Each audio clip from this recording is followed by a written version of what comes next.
Waves kinda crying loud, the breeze is sounding sad.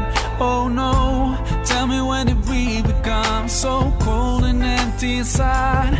Lost away long time ago. Did we really turn that blind? We don't see that we keep hurting each other, no. All we do is just fight. Now we share the same bright sun, the same round moon. Why don't we share the same love? Tell me why not? Life is shorter than most have thought.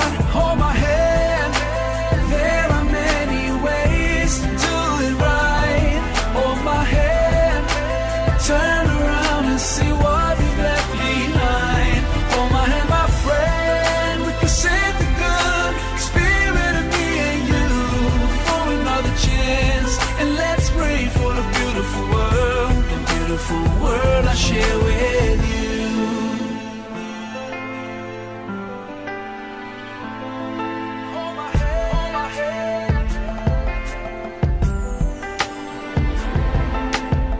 Children seem like they've lost their smile on their new bloody playgrounds. Oh no, how could we ignore heartbreaking crying sounds? And we're still going on like nobody really cares. And we just stop feeling all the pain we got.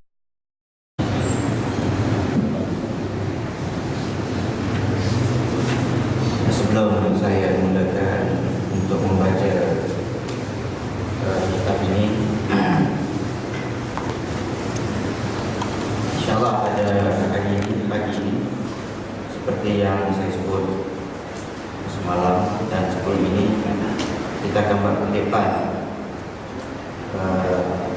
untuk sistem dan juga KPEC. Jadi amanah dah ada bawa itu boleh bagi dalam apa ni, uncap sama ada cash ataupun cek. Tetapi sekiranya tuan-tuan nak receipt segera, tuan-tuan boleh bagi selepas kuliah subuh, insyaAllah. Saya usahakan tunggu di bilik pejabat. Itu dengan tuan-tuan. Kalau tak bawa hari ni pun bawa besok pun tak apa.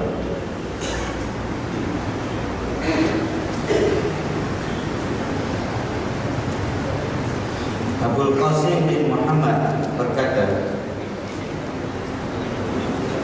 Ibnu Abbas ditanya orang tentang seorang banyak dosa dan banyak amal,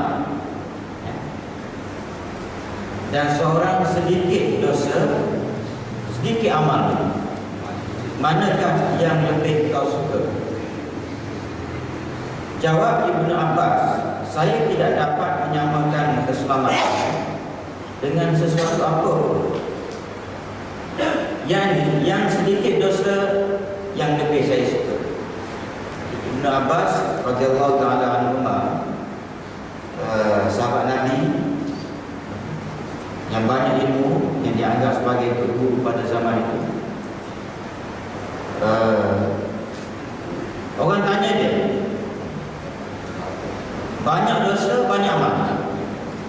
Dosa banyak, amal banyak. Dengan dosa sikit, amal pun sikit, mana nak buat? Kalau nak pilih dosa banyak, amal banyak, amal tu kalau dia belum tentu Tuhan terima. Dosa tentu dah Tuhan terima. Bukan terima suka dah, terima masa lalu. Walaupun ada chance untuk di-cancel dengan taubat dan istighfar dan sebagainya. Tetapi itu kalau sekiranya kita ada kesempatan untuk bertaubat, beristighfar dan menyesal. Takut tak ada. Sebab mati itu sendiri dia tak beritahu. Saya cuba buka dalam, ialah cerita mati sikit dah. Dalam internet, dalam dalam YouTube, banyak gambar-gambar orang mati yang panggil dalam keadaan yang dia tak pasal. Ada tu tengah-tengah duduk dalam dewan parlimen, tengah-tengah bercakap mati. Ada tu tengah-tengah main bola mati. Saya ingat gambar-gambar orang mati secara mengejut ini yang pakai elok juga kita tontonkan sekadar-sekadar. Kemudian tengah mengajar ya, rupanya mati. Nah, ceritanya mati ni dia tak beritahu apa. Tapi kalau Allah Ta'ala masih lagi mahu panjang umur dia, macam mana pun tak mati. Nah, itu pun ada gambar dia, ada satu koleksi gambar-gambar yang ikut akal mati.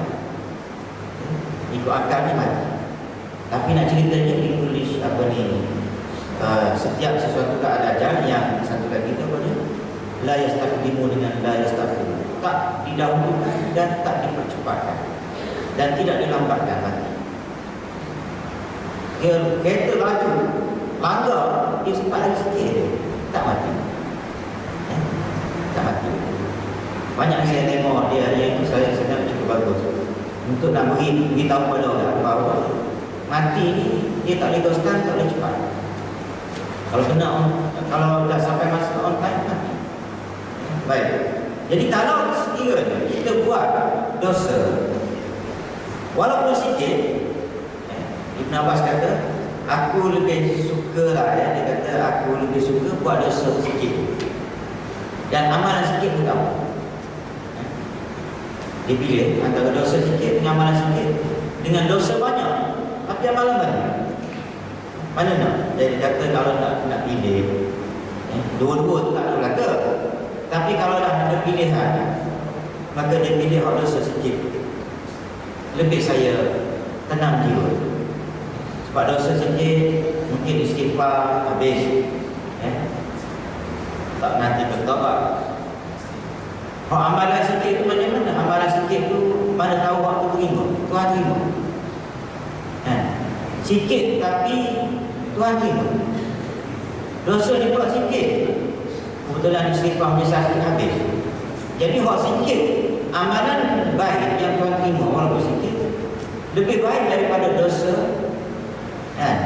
dosa yang banyak dan amalan yang banyak yang belum tentu boleh jadi. Kena buat ada ayat, apa ni ada ayat yang bagi. Kena buat satu ayat boleh jadi yang amalan banyak Tuhan tak terima. Sipil lah kita. Lepas tu sebab Tuhan. Sebab cara kita buat amalan ini, bila lepas buat amalan kena ada lagi perasaan rojak. Rojaknya harap Tuhan terima. Kau tapi bimbang juga takut Tuhan tak terima. Dua ni kalau mari perasaan dua jenis perasaan ini dalam hati kita, insya-Allah kita akan selamat. Kita akan selamat. Kita akan buat kita sentiasa akan fikir macam mana nak bagi amalan aku. Sebab apa ni? Kalau pada kamu duduk rasa doa agak Tuhan terima tapi takut Tuhan tak terima. Jadi mari perasaan itu, itulah yang menyebabkan kita sentiasa attend kuliah ke untuk nak bagi amalan kita dan juga perilaku kita. Seorang hakim berkata, orang-orang rendahan juga dapat berbuat taat, tetapi hanya orang-orang yang kuat dan baik yang meninggalkan maksiat. Maksudnya apa dia? Dia kata orang biasa, dia kata setakat nak buat taat boleh. Orang biasa, orang ngaji tak tinggi, kadang-kadang lebih hebat taat dia kepada Allah jika dibandingkan dengan orang ngaji tinggi. Kadang-kadang cuma tinggal lagi kalau dia buat taat betul ke tak Tuhan terima, Allah lah. Itu pula dia buat kadang-kadang semangat rasa nampak tahajud kuat. Buat dalam keadaan jahil, nampak kaya zahirnya bagus, tapi mardu Tuhan tahu tak?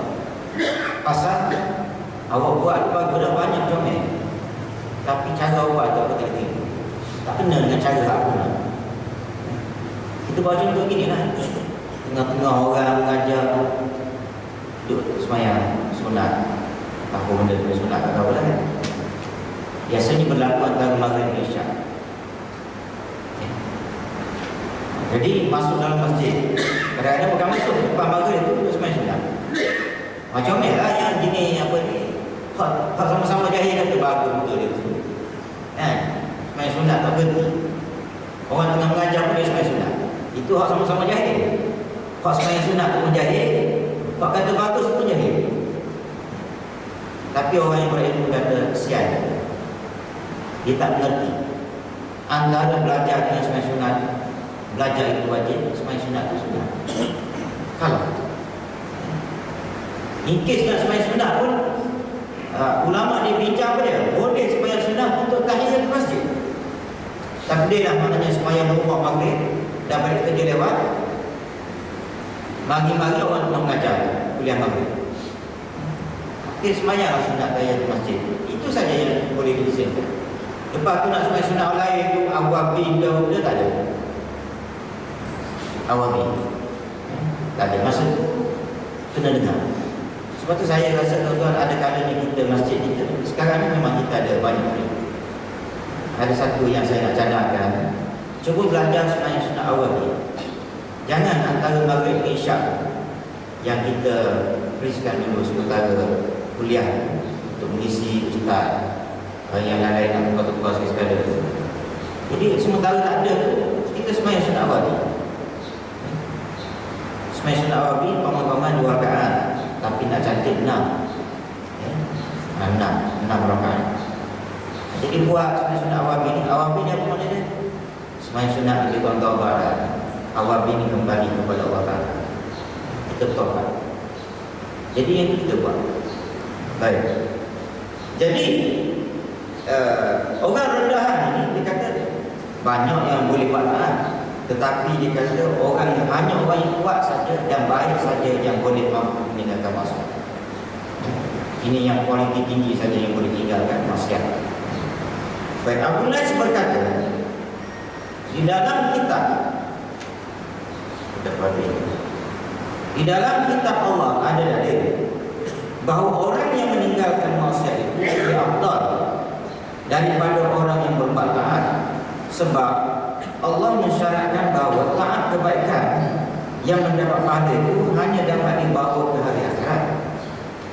Sedang mengenai meninggalkan dosa tidak ada syarat apa-apa selain daripada meninggalkan, iaitu yang bermaksud siapa yang membawa hasanah maka dia akan dapat 10 kali lipat kali ganda, dan menahan hawa nafsu dari kejahatan maka syurga itu tempatnya. Kami mohon ampun kepada Allah Subhanahu wa taala. Jadi dia kata di sini meninggalkan maksiat itu lebih baik daripada buat taat yang banyak-banyak. Bukan maknanya tak sembahyang, lepas tu buat jahat pula, tak sembahyang pula. Itu tak betul. Yang dimaksudkan meninggalkan taat itu, yang dikatakan meninggalkan maksiat itu lebih baik daripada buat taat itu, maksudnya apa dia? Buat jenis sunat-sunat. Kadang-kadang orang buat sunat, buat rasuah pun buat. Dia dah tinggalkan rasuah, lawan rasuah itu, tinggal sembahyang wajib itu buat. Fardu buat, maka itu yang dikata Abu Lais kata meninggalkan perbuatan maksiat dosa itu lebih baik daripada perbuatan. Apa dia lagi? Kalau orang tak ada tinggal rasuah, ada setengah minum malam. Tapi ada satu orang yang saya jumpa, dia kata anak, dia cakap anak saya, kata anak Ustaz, Allah saya tak satu lagi. Dia tak satu. Tapi perempuan saya tak ada lagi. Dia cakap kata masa pula jadi bila dia kawan kita, saya pun tak larang. Dia kata yang tak buat sampai buat. Bila cakap gitu, dia jadi berhenti tak nak buat. Antara rasa antara buat sehingga antara buat nak main buat. Sampai ada rasa puas, sampai ada rasa tak ada apa-apa. Anda buat. Selalu dia orang baperat, orang negeri. Sampai terasa Tuhan tak nampak. Sekali yang terasa Tuhan nampak apa yang terbuat, terhenti. Lepas tu tuan-tuan bila inilah lebih kurang sehingga setahun 2 kan jumpa, dia kata terima kasih lah. Minta bercakap ke, dia kata macam perliana dia kata. Setahun yang dulu dia kata. Ya, anak cakap, dah buat je. Dah berasa larat nak buat, main buat. Kadang-kadang kita ni cakap orang ni tak boleh straight forward. Mentang menegur harap kita kata jangan. Dia passion manusia macam budak. Kita selalu depend budak. Kita kata jangan dia minta. Kita jangan kata jangan dia bisnes senang. Itu yang Datuk Ismail kamu dia punya ada jangan terasa lain ni saya cerita Datuk Ismail kamu. Dia kata dilarang merokok, dia kata tak betul. Letak gambar apa benda pun letak dilarang merokok. Kadang-kadang orang tak pasal apa. Gambar tentara apa benda. Dia kata bagi ayat begini, dia kata nak suruh tu, dia kata sila merokok kalau nak mampus. Saya ingat lagi dia kata masa tu tahun 85. Jadi besarkan sikit, sila merokok kalau nak mampus. Jadi ayat tu dia kata mungkinlah, maknanya paling tidak dia malu nak merokok dia tu. Ini psikologi. Sebab tu saya selalu juga beritahu pada tuan-tuan. Kalau ada orang yang jadi memang dia tu nampak kita perlu bantu, tapi dia jauh daripada Allah, sembahyang benda, suruh dia pergi masjid kan. Cakap dia jangan sembahyang, rasa tak nak sembahyang tak apa, pergi masjid. Mari tanya orang dengar kuliah, ada kuliah sikit, mari. Tak payah sembahyang pun tak apa, datang lagi. Ini kita dah, awak kalau datang masjid, sembahyang. Kawan sembahyang pun tak tahu apa benda dia. Dia dimari, iman tu dia mari, rasa takut Tuhan mari. Dia cari sendiri kan. Ustaz, ulama nak belajar macam mana cara nak sembahyang. Ini kita bagi hutang terus maknanya sembahyang. Orang baru nak sembahyang, kita kata sembahyang tahajud banyak sekali. Awak kena baca setiap hari Quran, kita sebulan. Last sekali dia tinggal terus. Itu kita kena guna psikologi di dalam backing manusia. Hak mana baik kan cara lain. Saya kata begitulah pada pagi ini. Dan sekali lagi kita harap maknanya tuan-tuan dapat memberi sumbangan untuk di sistem. Kalau tak bawa hari ini, besok. Dan kita akan kira hari ini berapa ada. Kita rasa kita akan buka tender terus. Walaupun collectionnya 20,000 ke 30,000. Tapi saya yakin maknanya hari ini insyaAllah lebih 20,000. Tapi kita nak lebih kurang dengan 50 hingga 60. Jadi saya rasa boleh terus menerima. Dan hari ini kalau tak cukup 60 tu, tak cukup 50, kita akan buat pengumuman dalam hari Jumaat nanti sebelum khutbah. Hari ini kita bagi laluan kepada Ustaz yang berhormat untuk menyampaikan khutbah.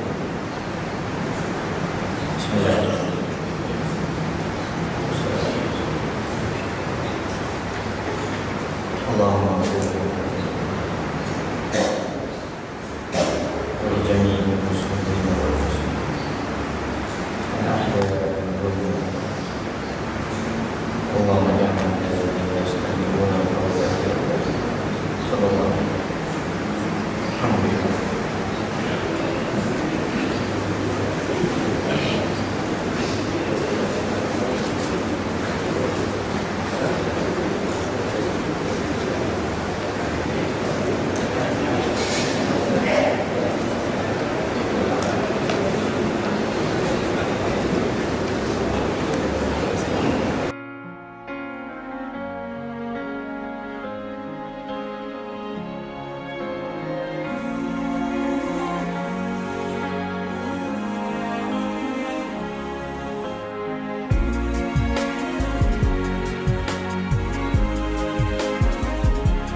so far from you.